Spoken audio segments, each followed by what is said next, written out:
бешаи макр намоишномае буд ки театри давлатии лухтаки шаҳри душанбе дар фестивалозмуни ҷумҳуриявии театрҳои касбӣ парасту 2023 пешниҳоди аъзои ҳакамону дӯстдорони санъати театрӣ гардонид. масъулияти таҳияи ин намоишномаро коргардон Иззатулло Сафаров бардошт дошт ва он бо назардошти завқи бинандаи феълӣ таҳияву бандубаст гардидааст. дар ҳамин чаҳорчӯб ҳамчунин оҳангу ороиши саҳна низ интихобу таҳия шудааст ки ҳамагии ин зарфиятҳо дар якҷоягӣ намоишномаро диданӣ кардааст.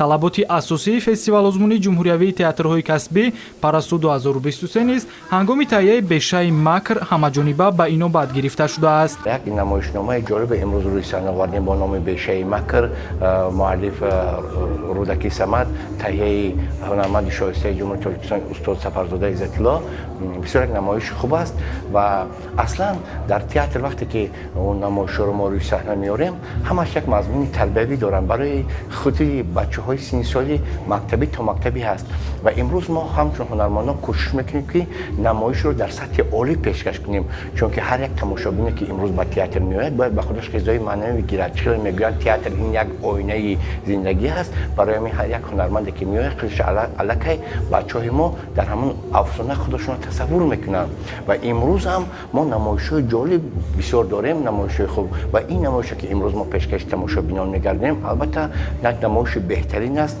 همش مضمون تربیوی است یک اثری است که تربیوی است در اونجا قریب 7-8 نفر نقش می‌آفرند هم نقش مثبت هم منفی من از این پرستو برای ما یک واقعا یک اید است گویم خطا نمیکنیم چون که از برد و بخت یکدیگر با خبر میشویم از دستاوردهای یکدیگر برخوردار میشویم این برای ما با یکدیگر میبینیم صحبت میکنیم از یکدیگر میآموزیم این یک جشن خیلی خوب است یک جشن است منفعتدار. дар фестивалозмун 18 театри касбии ҷумҳурии иштирок ва аз ҷониби ин театрҳо намоишномаҳое пешниҳод карда мешаванд ки таи 2 соли охир таҳия шудаанд. вобаста ба ин шарти озмун ҳайати эҷодии театри давлатии лухтаки шаҳри душанбе намоишномаи бешаи макрро ки ба тозакӣ таҳия кардаанд пешниҳоди аъзои ҳакамону тамошобинон гардонданд.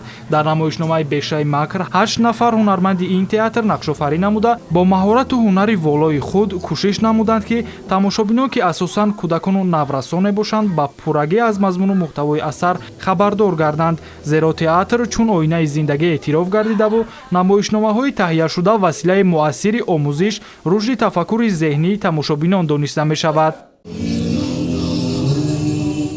иштибоҳ охирин намоишнома дар рӯзи дуюми фестивалозмуни театрҳои касбӣ парасту аст ки аз ҷониби ҳайати ҳунарии театри ҷавонони ба номи Маҳмудҷон Воидов роҳнамоӣ гардид. бояд гуфт ки имрӯз 3 намоишнома аз театрҳои касбии ҷумҳурӣ аз 3 театри касбии шаҳри душанбе манзури тамошобинону аъзои ҳакамон гардонида шуд. ин фестивалозмун албатта мақсад ва мароме дорад. дар ин фестивалозмун ҳунарпешаҳои нав яъне ки агар гӯем ки ба миён меоянд ҳамчун коргардонҳои касбӣ инчунин ҳунарпешаҳои асил ва драмнависҳои маъруф ҳам муаррифӣ мегарданд. мақсад аз ин озмун албатта барои ҳар як иштирокчӣ як маром як завқ ва як ифтихори бузурге ҳаст ки дар ин фестивал ширкат кунад ва худашро муаррифӣ гардонад ҳамчун ҳунарпеша.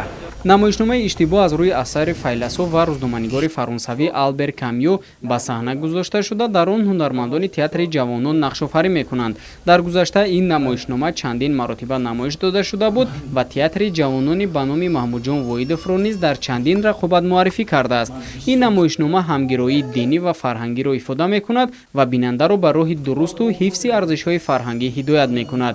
яъне коргардон маҳз ҳамин характери асарро дида онро дар шакли саҳнаи театрӣ таҳияву пешкаши бинанда гардонид. дар воқеъ намоишномаи иштибоҳ моҳияти тарбиявӣ дошта бинандаро ба роҳи росту инсонгароӣ талқин менамояд.